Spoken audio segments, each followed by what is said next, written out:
All right. Hello and welcome back to another episode of the Wealth Building for Dummies podcast. My name is Kyle Demian. I'm joined here with Renji Matthew as always.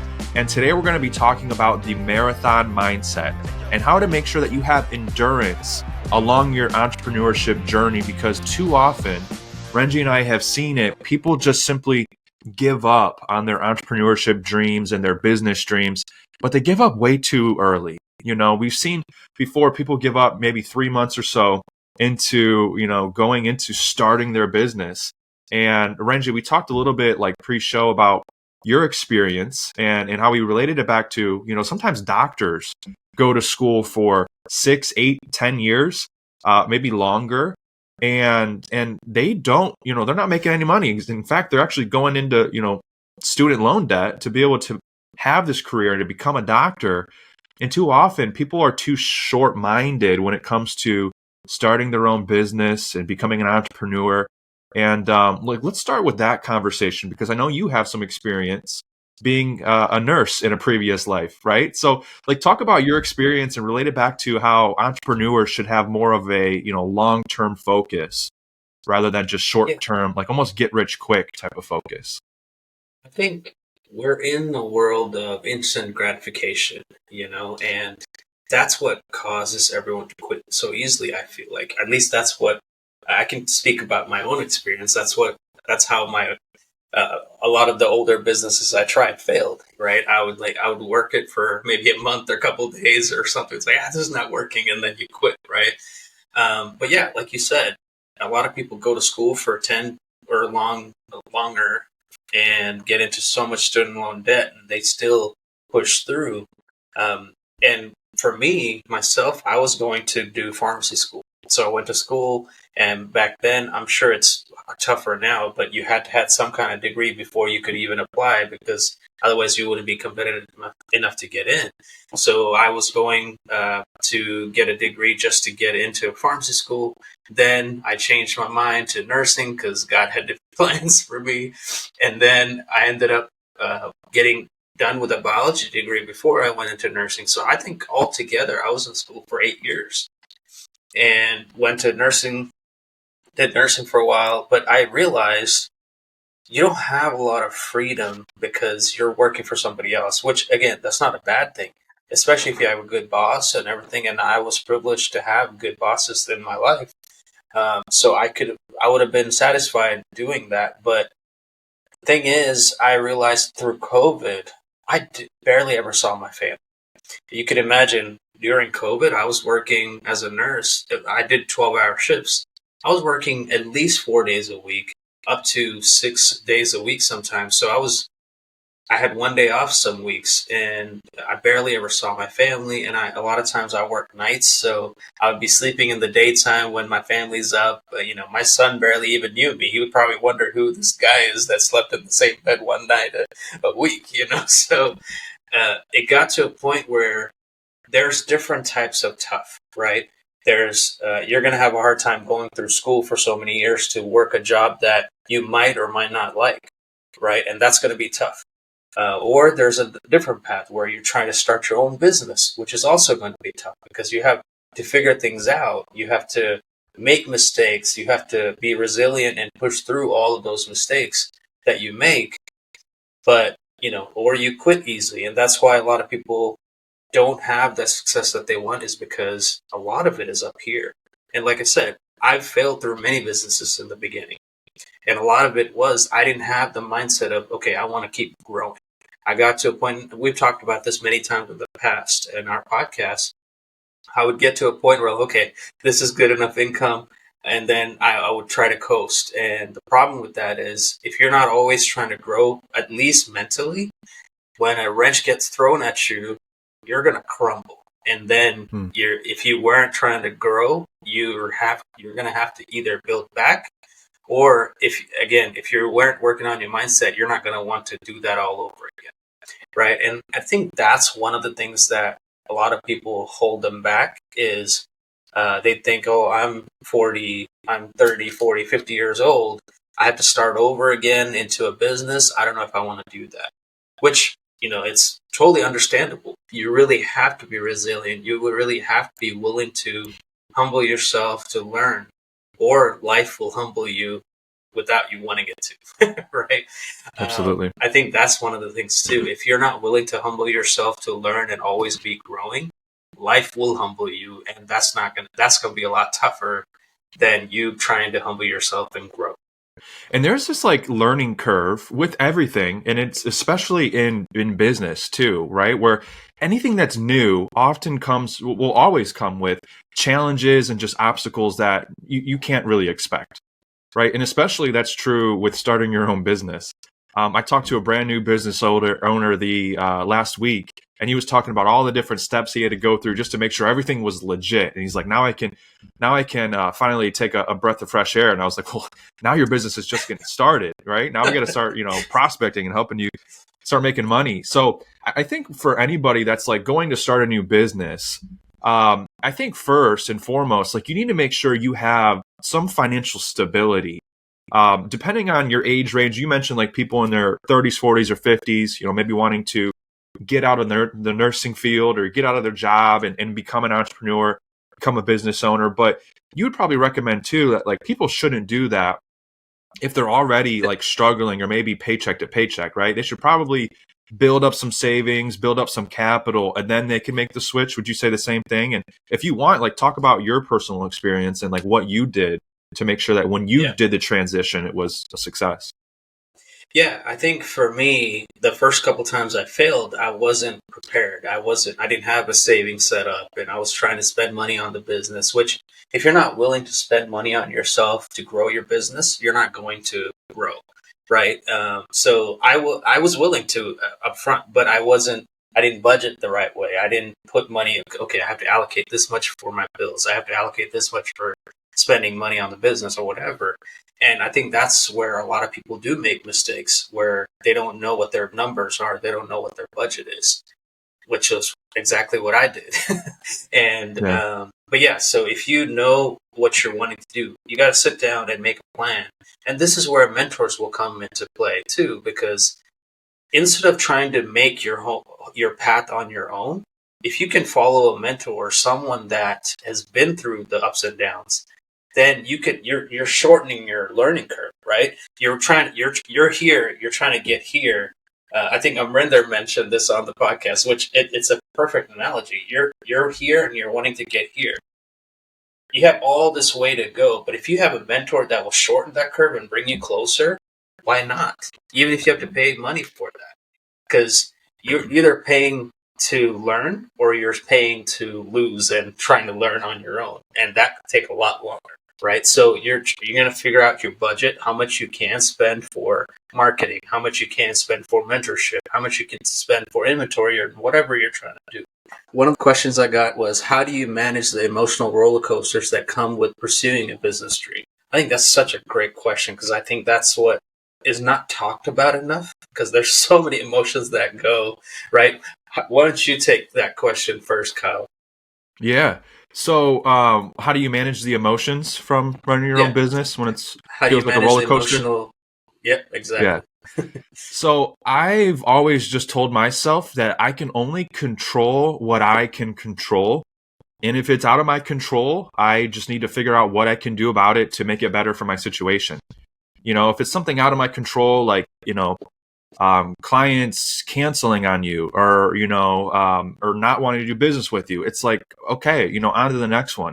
If it's things with maybe you're trying to get your business set up on the legal side and things are falling through, or you can't have the LLC you wanted because somebody else had taken it before you, or you're running into other legal troubles on the beginning end. Like if you can't control it, don't let it eat at you and ruin the rest of your day or the rest of your week.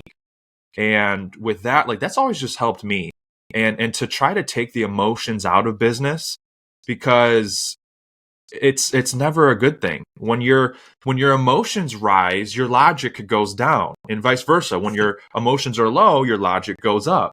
So I've always just kept like that idea in the back of my mind that and number one, I expected hurdles and speed bumps to come along the way. So like when those things would show up, I was like, okay, here's what everybody talked about. Here's one of those speed bumps in business that some people quit, and this is why they never do business again. And then others overcome the speed bump, overcome the hurdle, and they keep on going, and that's why they make it. So I was just kind of aware that like this was all a part of the process, and that any one thing isn't going to completely ruin your business, but it's all about how you adapt and overcome it and keep moving forward. And then the last thing I'll say before I toss it over to you, Renji, I heard, I don't remember if it was from one of our mentors or if it was from one of the podcasts or books that I've read before, but like your test can become your testament in business. Like it becomes part of your story. And if we ever think about to any of the good movies or books or anything that we've read or watched, what makes a good book or a good movie is an obstacle that the main character has to overcome, and they overcome it and they come out on the other side stronger, better, or in some way they've improved their life, right? They've improved their business. And so it's like these tests are there for a reason to separate who is meant to be successful in business and who's not to. And so I've always just kept that in the front of my mind, knowing that it's all a mindset thing and that you can overcome any obstacle with the right mindset and with the right actions and approach to it. What would you say your answer is to that? Oh, that's so good. I think one of the things I've heard a lot of mentors say, and I agree with it, is having a strong why. I think people have to sit down and think about, okay, I'm going to go into this. I'm going to do this business. And I don't know. There's a lot of people that say, oh, doing business is easy. I don't know what kind of business they're doing. It's not easy, and I think that's why people fail, thinking it's going to be easy going into it. But if you go into it, like you said, expecting it to be hard, expecting to make changes, expecting to learn from those difficulties, it's only going to get better. And then you also, to be strong through those, you have to know what your why is. You have to sit down and figure out, why am I wanting to do this? Is it just for money and fame or whatever it is? Or is there more deeper meaning? Is it to provide for your family? Is there ministries you want to give to? What do you want to do? Why? What is your why? Right? So I think having a strong why will help you push through whatever obstacles that come your way. And like you mentioned, yeah, a good book or a good movie, the reason it's so good is you get to relate with the character that's going through struggles that we go through, that's going through an obstacle that not a lot of people might face. And they're victorious over that. And that's why it becomes a good book, because you get to relate with that character of the difficulties they're going through. But now they made it through that. Now they're stronger on the other end than they were before. And they might have battle scars. They might have wounds that because of those obstacles. But now those are stories, right, that you can tell your children, your grandchildren. And this is where mentorship is a huge part in it too, because those characters might have someone that they go to. It's like, hey, what did you do when this happened? Right? Now you can be a great mentor to your next generations or people that saw you go through those struggles. So that's another thing for me. Now that I have kids, like, I always think about that. It's like, what is my kids watching? Like, are they seeing the struggle that we go through and seeing how I made it past that? If I quit, that's going to give them a chance to be like, oh, my dad quit, so why don't I quit? No, that's like, that to me makes me emotional, thinking, dang, I need to be an example for them. I need to be an example for my cousins and nephews and nieces that watch me, to see. Is like, okay, hey, he stepped out of his profession to pursue something, and he faced all these obstacles and he didn't quit. I need to learn from that. That's one of my. I have so many different whys, and I think as you grow and you face different obstacles and different things, you will have different whys. And sometimes your whys will get bigger and bigger. And a book that I love this book, it's called Chase the Lion. It's one of the books that, there's so many good books that I read that helped me put a fire under me, but that was one of the ones that lit a fire to help me start taking action. And in there, he talks about, if your dream is not big enough, if your why is not big enough to make you cry, you're not thinking big enough. And I remember before that, I was like, oh, I have all these things. And I was like, but it doesn't scare me. That's what he says. If your dream doesn't scare you, if it doesn't make you cry, it's not big enough. And I think that's one of the things we do to ourselves is we dream too small. We think too small. And then all the mentors that I've had in my life, they've told me, it's like, you're not thinking big enough. And that makes me think, like, what do you mean I'm not thinking big enough? I thought that was a huge goal, and then you meet people that's always going to be doing so much bigger things than you ever imagined. And those are the type of people you want in your life, because those are the ones that will help you, that will pull you up, and something that, talking about emotional roller coasters, this is something we've talked about, Nina and I have talked about a lot. When you go into business, you would think some of the most supportive people in your life, and that's something else. You want to have a lot of supportive people in your life because you're going to need them, right? And sometimes you'll think your most supportive people will be your closest friends or your family. But you'll find that that's not always the case.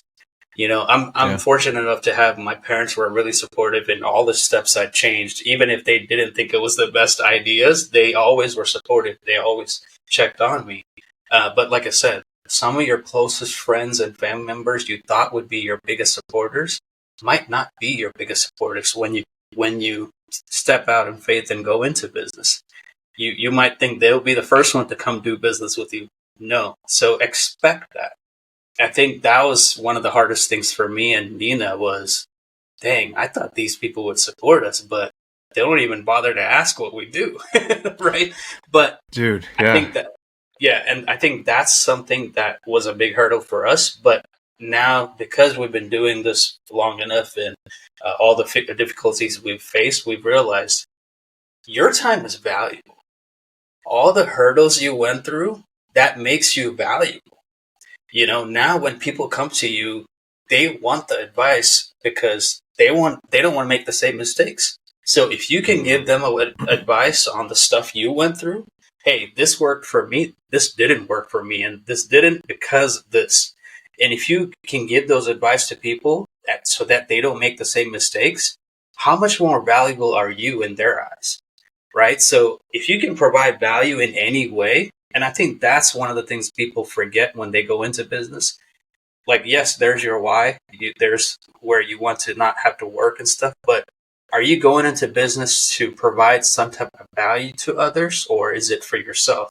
I mean, there's both. But if you go into a business that's providing value for others, eventually it might be a lot harder because it is a value-based thing. But you will get so much more reward in the long run, because you're not only going to be having faithful followers because you provided whatever you promised, but it's going to be longer lasting relationships you build that will bring more than money to you later. Right. And so there you will find those difficult times where people you thought would support you are not your supportive people, but you'll find people that will come to you for the value that you can provide.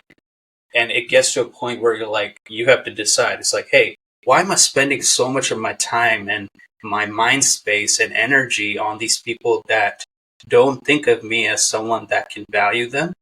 And not saying you don't continue to provide if they come to you. Like it has to be unbiased. You have to provide value to whoever that comes. But there are so many people out there that will pay to talk to you, because they want to know what you've been through. They want to learn from you so that they don't make the same hurdles. So focus on those people that want your time. Focus on those people that want to be with you, want to grow with you, want to be supportive. And that might come from places you didn't realize. You'll figure out when you go through tough times who your actual supporters are and who are actually faking it, and all of that stuff. So those tough times might be tough, but it brings a lot of value afterwards, because it doesn't only, if you make it through it, it doesn't only make you stronger, but you'll also find who your actual supporters are, that you want around when you go into battle. The people that you want around when you're going through those tough times, and when you're going into some type of battle, you'll know who you want actually around you, who will actually defend you, who will actually support you. Sorry, I just went off on so. No, dude, it was good. It was good. And I had a few different points that I wanted to speak on too. What you said, everything you just said was so powerful. And you talked about like getting around the right people, which is so important because your friends and family members from high school or college, unless they're out there pursuing and chasing great dreams too, most people want you to do well, but they want you to do just as well up to like wherever they're at. If you start going beyond that, it almost makes them uncomfortable, because you're pursuing your dreams and they may not be. And so with that, it's so important to surround yourself with like-minded people and people that maybe are ahead of where you're at or where you want to be. You talked about getting mentors, and we've talked about it multiple times because of the role and the impact it's had on both of our lives, I know. And it's so important to do that because, they're always positive and uplifting. And most of the mentors we know that we talked about, like you said, they want to pull you up instead of trying to drag you down. There's a saying, there's a story about, I think it's a specific type of crabs, I believe it is.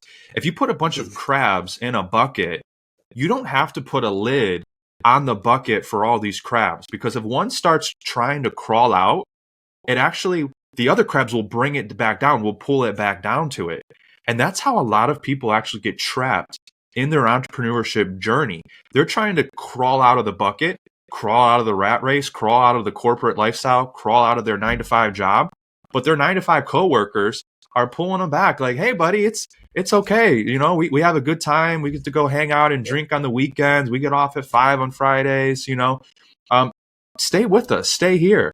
Other people like your friends and your family member, if you start scaling and starting businesses and getting in investments and real estate, and they're like, hey, why are you doing all that? Like, you don't have time for us anymore. Like, hey, you can't come out with us on Friday. Oh, you're working. You're always working. It's Saturday morning. Why are you working on Saturday morning? Like, these are some of the things I've heard. I'm sure you've heard it before too, Renji. And it's like, those people, we love them, but we might just be on a different trajectory. We might be on a different path, and that's okay.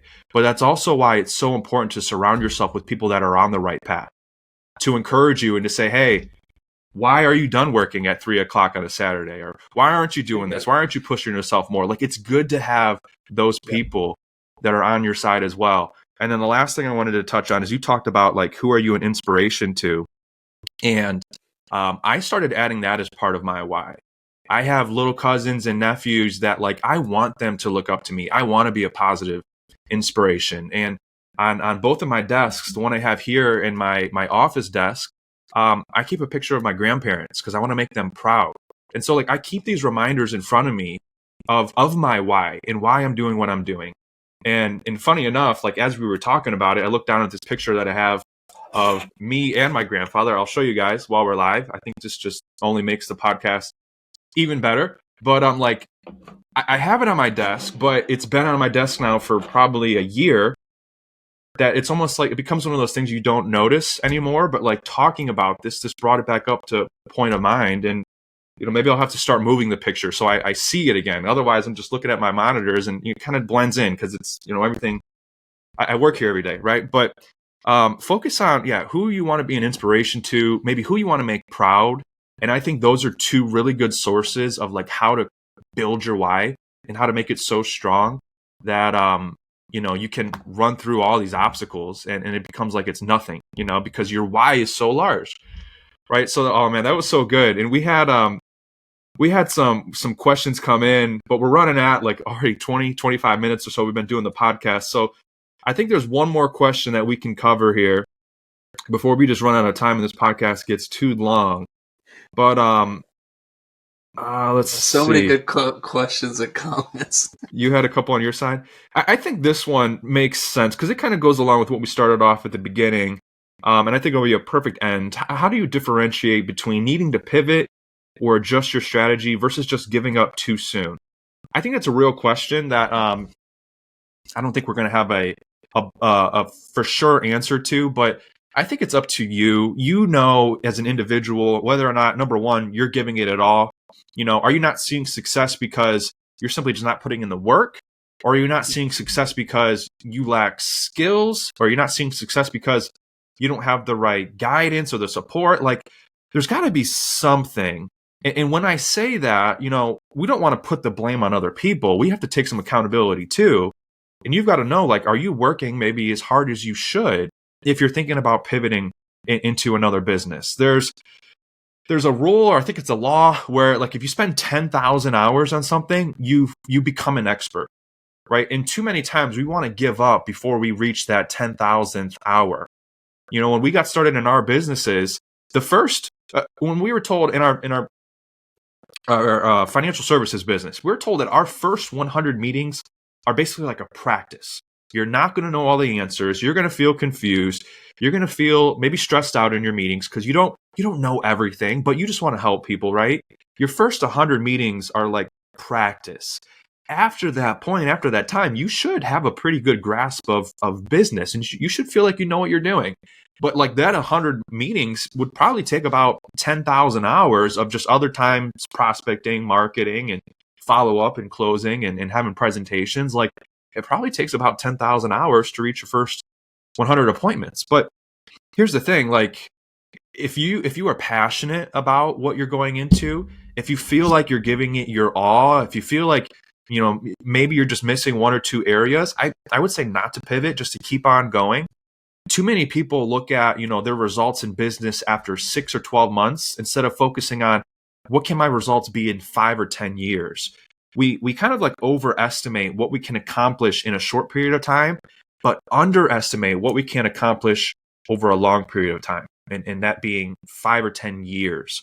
So I don't think we can necessarily answer that question for, any one individual without knowing obviously their whole scenario. But if you're passionate about it and it's something that you want to do, I say keep going. If it's something that maybe you're not too passionate about, but maybe you're more passionate about something else, chase that. And at the end of the day, whatever your end goal is, whether it's to make money or to make a difference in the community, or maybe to do both, or maybe it's to do something else, like keep that front of mind and just know that in the beginning, it's tough. It's tough in any business to get started, but the ones that make it are the ones that keep on going. So I would suggest not pivoting unless it's something that you don't like doing and it feels like, it's a strain on your day every day. Then maybe let's pivot and find something that you're more passionate about. But that would be my 2 cents on it. And Renji, I don't know if you have anything else to add, but the question once again for you, how do you differentiate between needing to pivot or adjust your strategy versus just giving up too soon in business? I support what you said. It's, if you don't have a passion for what you're doing, why are you doing it? Why spend so much time on it? And this is also where mentors come into play. I think this is why it's important to have more than one mentor, because if your mentor is someone in that business, they're going to keep pushing you, right, to do it. So, 100%. But if you don't have the passion for it, then what was it? If you're spending time on what you're passionate about, and if it's actually providing value for others and yourself, you're going to go farther. That's going to be able to push you even when tough times come. So this is why it's important to have multiple mentors. We talked about this so many times. I have mentors for so many different things, for different businesses, different mindset mentors, different things, because if I have a struggle that I'm facing, I go to all of them to see, hey, what did you do? Is this something that you faced? And if it is, what did you do to help you grow from this or move forward? And you can get different perspectives and figure out, hey, which one of those actually aligns with what I want to do? Which one of these actually makes sense for me? Or having those different opinions might help you make your own path. Because now you can say, oh, that doesn't look like what I want to do. This one kind of does, but it's not fully. But, it might be having those mentors will help you figure out what you don't want to do, what you want to do, or it might help you figure out your own path that might be different from everyone else too. Everything you said is spot on. I think I'm going to combine a couple of the comments I got here. When do you know to get out without feeling like you quit? And then another one I got was, what piece of advice would you give your past self? For me, so being in the nursing field, I was helping people, so I felt guilty about leaving. But one of the things that one of my mentors said is, hey, why, again, this goes back to you knowing your why and all this stuff. Would being a nurse and continuing to do what you do, yes, it's providing value, where can you make bigger impact? If you continue down that path, yeah, you're going to help a lot of patients and their families, give support and comfort to a lot of people. If you go down this path, what is your goal in going down this path of entrepreneurship? Is it to continue to do the same thing but on a different level? Or, what? So this is again why your why has to be big. And another thing, are you working all this time to provide for your family? If so, if you put all that time into growing your business, would it do the same? Yes, you might struggle in the beginning, but you struggled going through school to get to this job. So going through this struggle, it's the same thing. You got to look at it as school. You got to look at it as, hey, it's education for me to get to where I want to get to. So is it to provide for your family? If that's one of your why, you could do it in both places. You just have to figure out which one do you want to pursue more, right? So for me, I told the hospital, I worked at 2 hospitals at the time, and I told them, I was like, hey, okay, I knew that both of them were surgical hospitals. So for me, I knew when I would get out and which would be beneficial for them and for me. End of the year, if you work at a surgical hospital, end of the year is the busiest because everyone's trying to meet their deductible, or they've met their deductible. Now they can, insurance will pay for surgeries and everything. So I laugh because that's me right now. yeah. So it's the time when it's the busiest because most people schedule all their surgeries and stuff. So I told them, I was like, okay, because I knew by August, September of 2021 that I'm going to go full time. But I waited till January of 2022 to go full time because for them, they needed the help. So I was like, okay, I'll stay till end of the year and then I'll go PRN. PRN just means you as needed and you don't have to work full time hours. And that's what I did. So like what I would say is don't feel guilty of doing something that's going to provide for your family. Don't feel guilty of taking actions that's going to provide so much value for others in different ways than what you're doing now. Like if you think about it this way, if you don't take that path, for me, that makes me feel guilty because how much more value I could have provided there, right? Because you might be going into a path that isn't out there. It might be a path that might provide people value in such a different way that is not even out there, right? So like to me, that makes me feel guilty because I didn't pursue that, right? Mm-hmm. So, and then talking to myself in my past, for me, it's always don't give up. Always be willing to humble yourself and learn from others. Don't think you know everything because you don't. You will always meet somebody that knows so much more, and that you will always meet someone that will blow your mind because you know so little, right? So if you humble yourself and always will to learn, even from people that are working a regular job, there's so many things you can learn from people, even if they're not in the same path as you. So that's what I would say to my younger self. I love it. What was the other question too? First one was, when do you know to get out without feeling like you quit? And the other one was, what piece of advice would you give your past self? So when to get out without feeling like you quit from a job? I think that's how you interpreted the question. And I think so too for me. Everything you said spot on. Like you just got to focus on doing what's best for you. And with that, I know we've had to make some tough business decisions in the past where like we're having to leave friends or, really good relationships we've built up.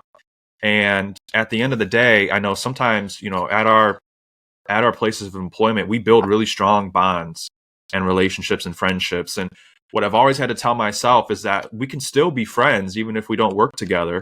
Because I know sometimes that's the hardest transition to make, is when you're leaving relationships that you've built. But if they're truly your friend, they're truly in your corner, on your side, they will respect your decision. You guys can still stay friends. You guys can still stay connected. If you're trying to do something that's bettering yourself and you're leaving and you're doing something different and they give you a hard time about it, it's like, are you really my friend, or are you just looking out maybe for your best interest in some way or another? So that's always something I've had to tell myself as well, is I need to do what's best for me and my family, and those that know, like, and respect me and like me and love me as a friend or as another, they should respect that, right? And our relationship shouldn't be based upon something that's related to work or occupation or our career. And then the other one, what would you tell yourself, to your younger self?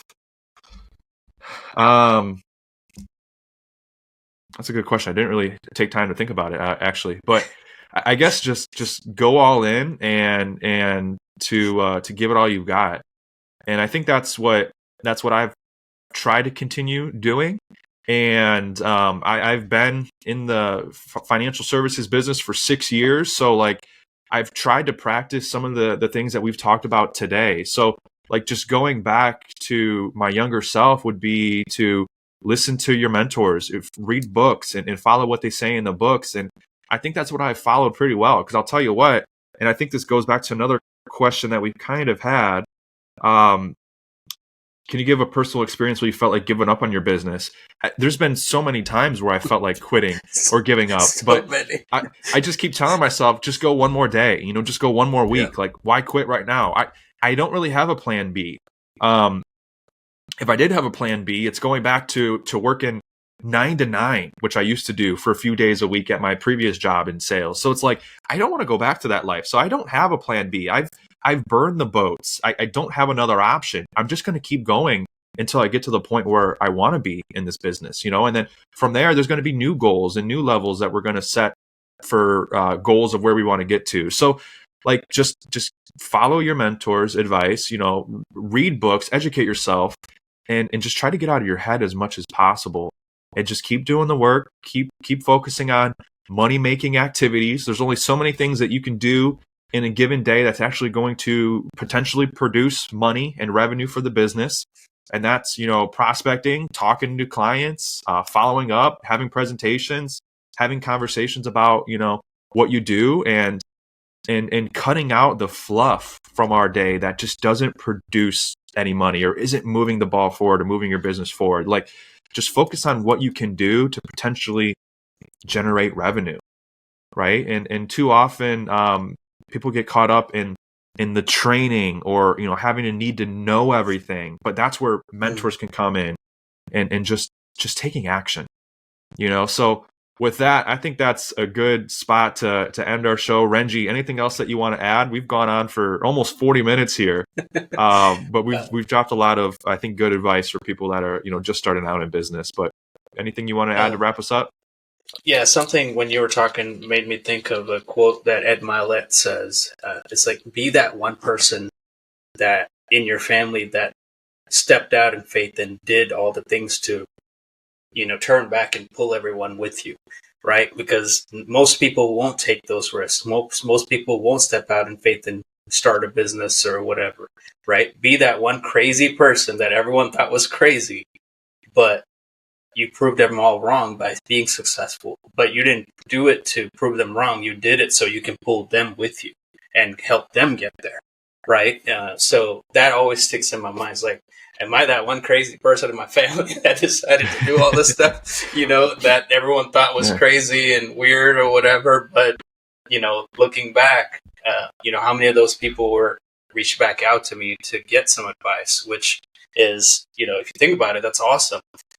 Not because you want to prove them wrong, but because you made a path that brought you to success. But not only that, now you could turn back and bring your family members, your friends with you. How valuable is that, right? Yeah.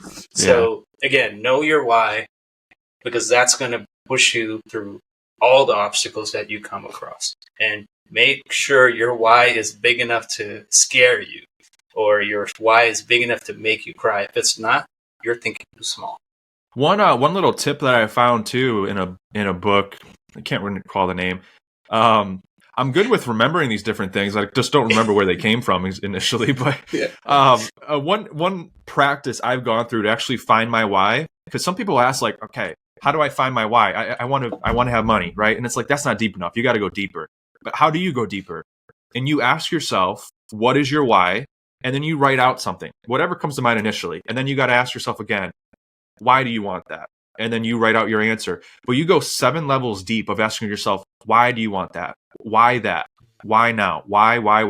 And then once you get to like the 7th time of you saying, why you wanted this and why you wanted that to happen and then why you wanted that to happen, like if you go 7 levels deep, you get to the true meaning and understanding of what your why is and what's going to inspire you and what's going to drive you to get over some of these obstacles that come up. And with that, I love the, be the crazy one in your family that Ed Milet talks about. So if you guys are on YouTube watching this podcast back and listening back to us, be that one crazy person in your family that subscribes to our YouTube channel, the Wealth Building for Dummies podcast. Thank you guys so much for hanging out with us. Thank you guys for being here. If you guys have any questions or if you guys want us to cover anything in particular for our next show, drop that in the comments below. We do read the comments. We do check those out, and we use that as inspiration for some of our future episodes as well. Thank you guys so much for hanging out with us, and we'll see you on the episode next week. Take care.